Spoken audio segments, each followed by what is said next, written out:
We start tonight in Bighorn County, where 3 men are dead after a single vehicle crash near Kirby. Montana Highway Patrol Trooper Eric Winburn said the crash happened early Saturday morning.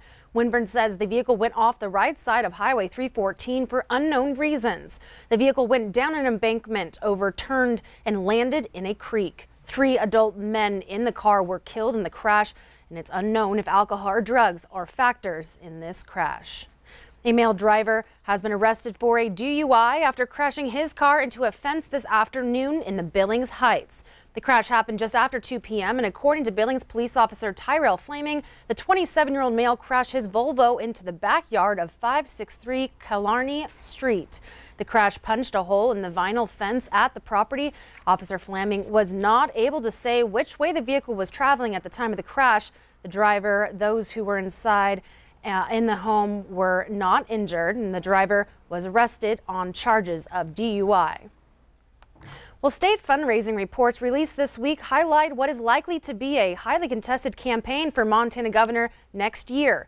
MTN's Jonathan Ambarian has a closer look at those numbers. This week, candidates running for Montana state offices in 2020 filed fundraising reports covering the months of April, May, and June. The most expensive race is the Republican primary for governor. Congressman Greg Gianforte raised by far the most during the most recent period. Since launching his campaign last month, he collected more than $584,000. He loaned his own campaign $50,000.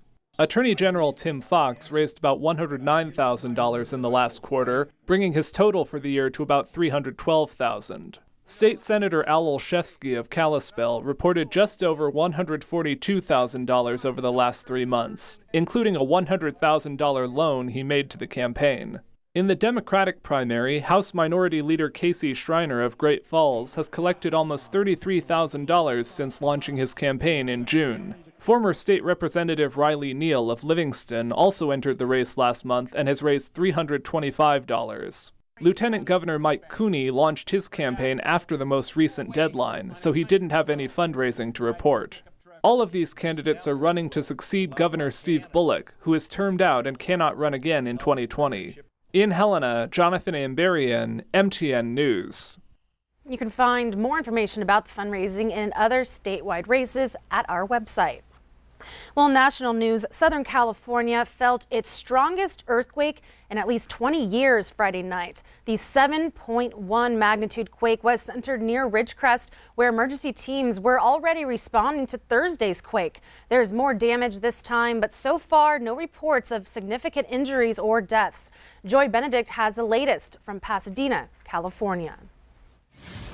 The magnitude 7.1 earthquake hit just one day after Thursday's 6.4 jolt. There were a number of structure fires, there were gas leaks, there was road damage, rock slides. This was the scene inside a market in Ridgecrest, the city near the epicenter of the quakes. Food and other items flew off the shelves. This is a very strong earthquake. About 150 miles to the southwest, our CBS colleagues in Los Angeles felt the earthquake Friday night while they were broadcasting. Wow. And at the Dodgers home game. All of a sudden, like, something started shaking, and we're like looking around, and all of a sudden everyone's like, whoa. But the baseball game continued. The earthquake even rattled Las Vegas with enough force to stop this NBA game. Thousands of earthquakes have struck Southern California here in the last couple of days. So scientists here at Caltech are crunching the numbers, trying to figure out the probability of more. We're concerned about future aftershocks and where they're going to be. Seismologists say the likelihood of another magnitude 6 quake over the next week is more than 25%. Joy Benedict, CBS News, Pasadena, California. Wow, what a big quake, 7.1. Yeah. Turning now to weather with Rob. I'm just glad seems like people are okay. Yeah, but so far it sounds like nobody was seriously hurt, so let's hope that's the case. So the sunshine is out right now. It is in Billings. Pretty nice. Well, yeah, but you know what? We've got a severe thunderstorm right now occurring just down the road around the Red Lodge and Absaroka area. Take a look at this. A severe thunderstorm warning popped up about an hour ago, and this is a thunderstorm that's moving through Stillwater and Carbon County right now. It's making its way east right now, cruising through the Roberts area. Also another cell of that developing just south of Red Lodge for Bear Creek and places like that. Storm's moving moving about 20 miles an hour. It would affect Cooney, it would affect Boyd, it affected Luther.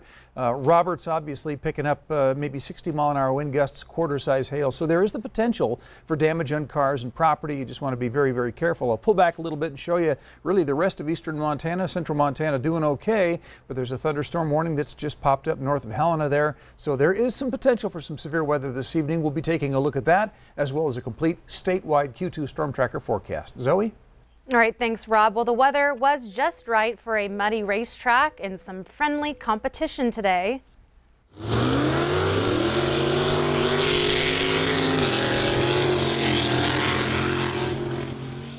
Montana Off-Road Extreme Racing hosted mud drag racing this afternoon. 4 different classes of trucks reached speeds of up to 90 miles per hour.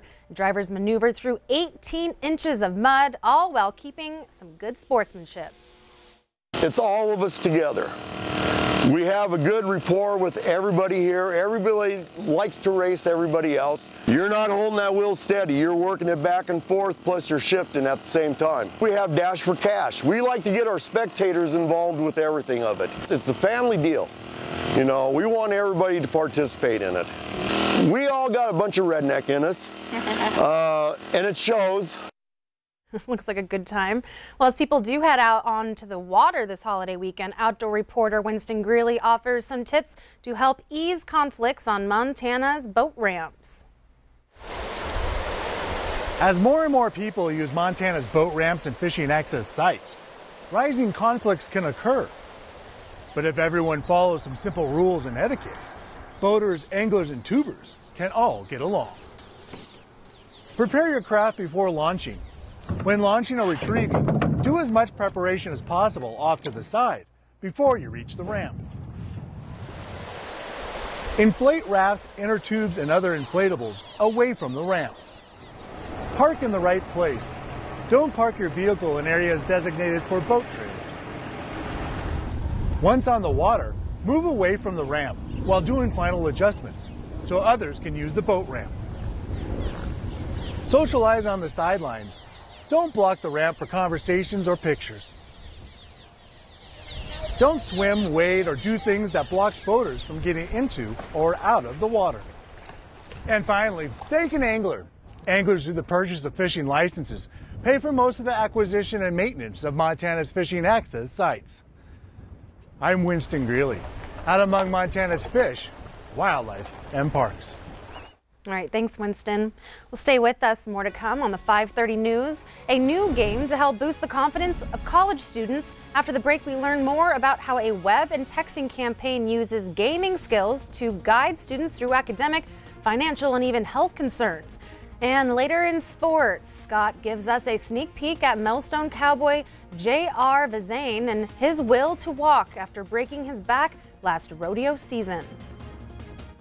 You're watching MTN News with Zoe Zandora, Storm Tracker Weather with Rob Griggs, and Sports with Casey Conlon. This is the 5:30 news on Q2, Montana's news leader.